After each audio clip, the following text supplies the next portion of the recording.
And I usually let it make sure the time is going, which it is. Okay, so just welcome to Amayou Raw, Real, and Uncut. Now, before we get started, okay, if you haven't heard from me in a while, so I've been having some phone issues, and apparently my phone is kind of dead. But I took it to church with me today, and I hope that the Lord revives it tonight. I'm gonna plug it in. Y'all pray for my phone. So that's why y'all didn't get the pre-note that I was coming on. So as you can see, I'm obviously not here alone. Hey, Sean, I'm not here alone. I have the wonderful, beautiful, amazing actress Cycerli with me. So go ahead and introduce yourself. What's up, y'all? My name is Cycerli, and I'm in Atlanta for another about 1 hour before I have to go on a flight. So she got me quick. So I'm here to answer some questions for y'all, and whatever you want to know. All right. So first things first, because they probably are wondering, like, how did I get with Miss Cycerli?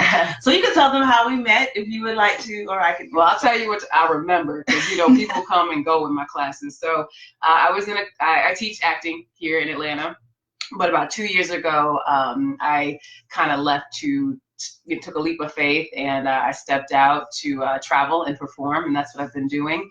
So my company had a show yesterday, and I asked Amayou if she can be a part of the show, because I met Amayou because she came to my class in Riverdale. So that's how we met. Yep. You just gonna leave me like that? Yeah, I was gonna leave like that. In case you want to say something, because her story might be different. I don't know. That's exactly how. Okay. I was at GNC, and someone told me about Cycerli's class. Oh, for real? Yep. George Lott told me. I don't know if you're watching, George. Hey, George. He told me about your class, and that's how I ended up coming to your class. Now, she made me cry on the first day of class. I didn't make nobody cry. She makes everyone cry, apparently. No, I just believe in, like, for me, it's like my class. A lot of people say my class is like therapy, and I just, it like that. When she told me this is real, raw, and uncut, that's how my class is. So you come into my class, there's no acting. We're talking about real things, real life, real emotions. So when she realized it wasn't a acting class, I don't know what people think about that, but when you realize that you're using real emotions, raw emotions, and think about things you've never thought about in a long time, I'm tapping into that. So that's kind of what I tapped into, and that's probably why she started to feel some stuff. Yeah, I didn't. Okay, let me tell you something. Okay, I don't really cry that often, and I haven't really been like suppressing a lot of crying. And so when it came out in the class, and I vividly remember what it was. You asked, like, what did you want to do, or why are you here, or something like that. And it was because I want to act, and I want to, touch the lives of others through, any type of acting portal, whether it's a stage or television or movies or whatever. And that's why I cried like a baby. Yeah. So there's that. Yeah. And you also have to feel safe, right? You can't just, a lot of times people don't want to just cry in front of anybody, especially if it's raw. She's going to leave me on her own show. On her own show, she's going to leave. I'm back. You see what you just did? That was uncut. Right, that was uncut right there. But yeah, you have to feel safe. You have to be in a safe place to share with anyone. You guys are probably thinking like, okay, who can I just come to and just sit down and share with? So my classroom, I mean it to be a safe place, so when people have emotions that they haven't tapped into lately, it's a safe place. Thank you for the heart. I don't know who gave me the heart, but thank you. We got a heart. Turn up. We got a heart. I like to usually shout people out. Hey, Robert. Hey, Zeta. That's my mom, y'all. Sharo, Shanta, my cousin Lavita. I like What's to shout up, you guys? Hey. Okay, so that's all that I hadn't prepared. I did prepare just a few questions here. She ain't prepared nothing. It's three questions. Don't look. Y'all see this? No, I can't see. No, 3 questions. Okay. So my first question, you can take as long as you want on this one, is how did you start getting into acting? Oh, okay. Yeah, my mom took me to my first acting class when I was 9, but I ain't gonna bore y'all with that story. But I was thankful. My mom took me to an acting class, and then what really made me make the decision that I wanted to make acting a career was when I saw Heather Hadley on Broadway. I saw her in the role of Aida, and it was the first time I saw a Black woman, not just necessarily Black women, because we come in all shapes and sizes, complexions, right? So she was my color, and and that resonated with me. I'm like, wow, she's not light skinned, she's not dark skinned, she's like my complexion, and I was like, yo, I want to do that. So that's kind of how I made the decision that I was like, yo, I want to do that. What year was that? Do you remember? That was when I was in high school. I ain't gonna tell you no year, but I was a senior in high school. We went to see Aida on Broadway. Wow. Yeah. That's cool. Yeah. Awesome. If y'all want to know how I got attacked, I vaguely remember What's up, my Danielle? first play. Danielle, And Lorraine. Lorraine. What's up, guys? I called her my Guy. What's up, Hearts? Yeah, Hearts. Yeah, Everybody just be like Hearted. I like that. I ain't never got this before. Where y'all been at? That's okay. Y'all been out. Praise God. My first acting experience was it was a play. I want to say in like middle school. Yeah. I don't remember like the details of it. And then also in elementary school. These were both in elementary school. I was thinking about what I wanted to be, and I was like, I wanted to be a lawyer and an astronaut and a judge and like all these things. And like to me, acting's the only thing that you can be all of those things. That's true. Be a superhero. So that's like the earliest memory that I have personally of wanting to act. So yeah. Okay, so I'm gonna go to a pitfall, and a peak. So what is your biggest regret, and what was the biggest, I guess, return on a chance that you took? Regret regarding my career, or just life? In career, my biggest or regret. life. Oh nah, man, you got to be specific. Okay. What you want to know? Biggest regret in career or life? We can start with career. A career, okay. So my biggest regret in my career. I don't have a lot of regrets because I feel like God has made pathways. You know, he's directing me. So even when I feel that, I want to go a certain way or to a certain, go to New York or LA, and God's like, yeah, no. So I don't know. I don't have a regret in regarding my career. In life? Yeah, no, we don't have to hit that right now. But I was gonna answer your other question. So. I took a leap of faith about 2.5 years ago. I took a leap of faith, and I told my classmates, where I was going. I told them why I was going, and I said I'll be back.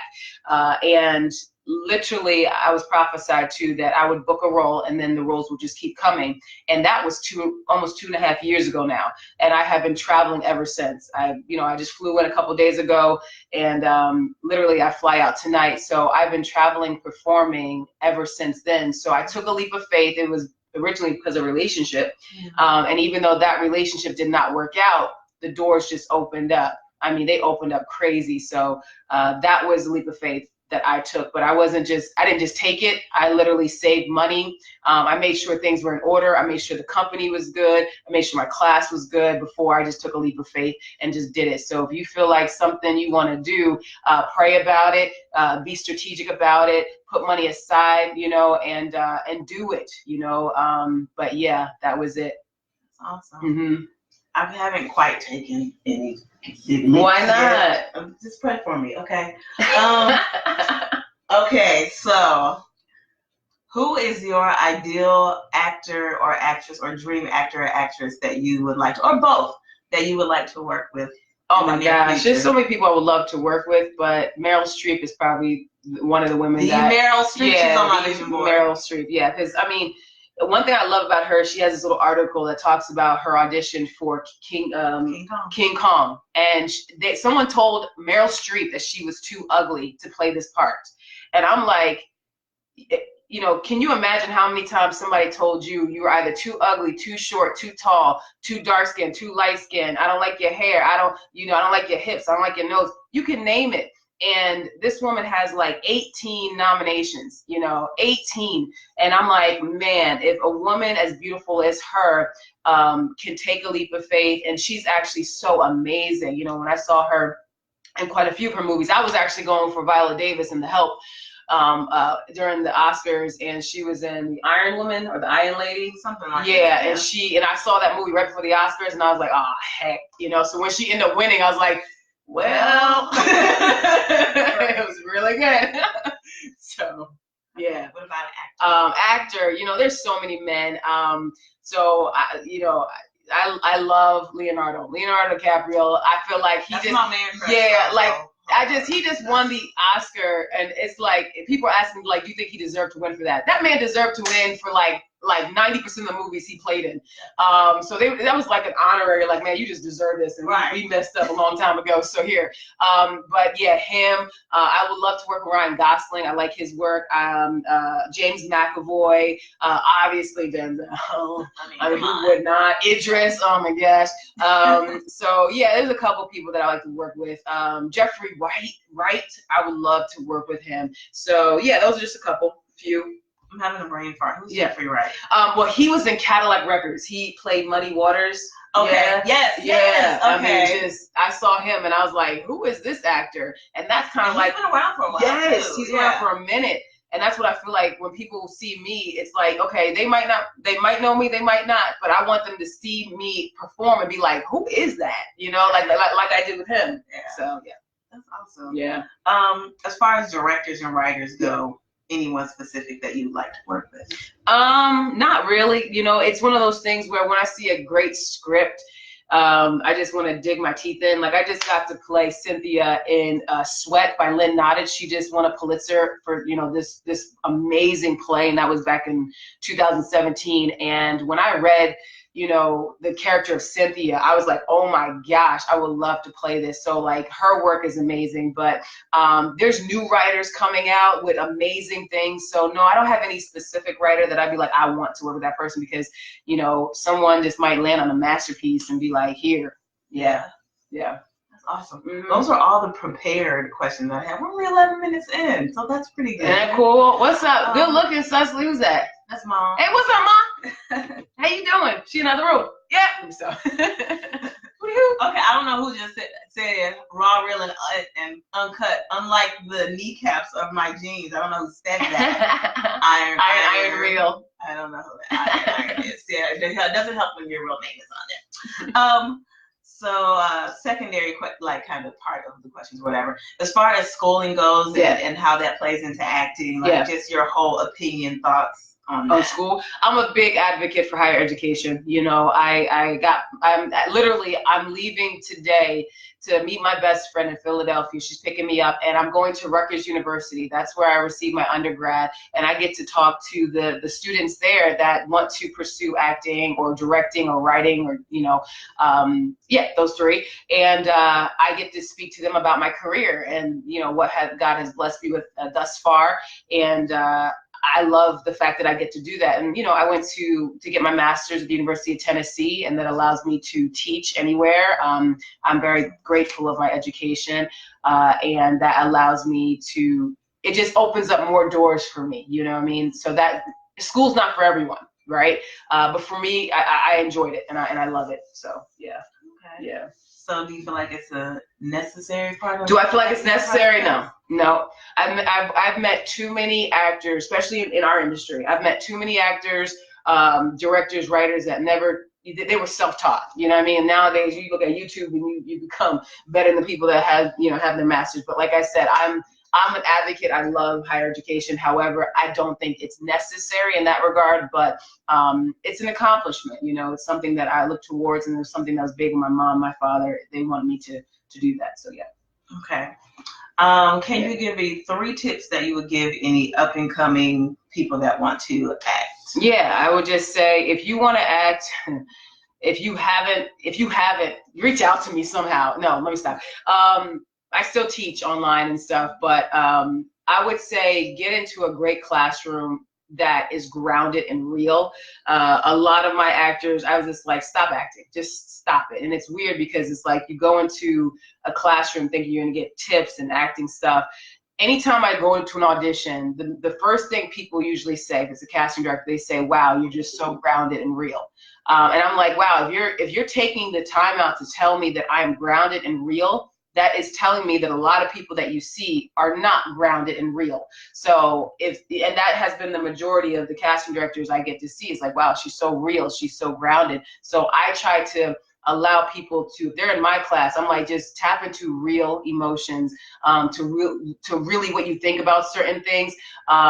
You know, get educated on, you know, who you are. I don't like to put people in the box and, you know, brand them as in like, oh, you only can play this, this, and this. No, I think it's important for you to know roles that you can play and not play. I say if you take a character, great, but if you judge a character, don't take it.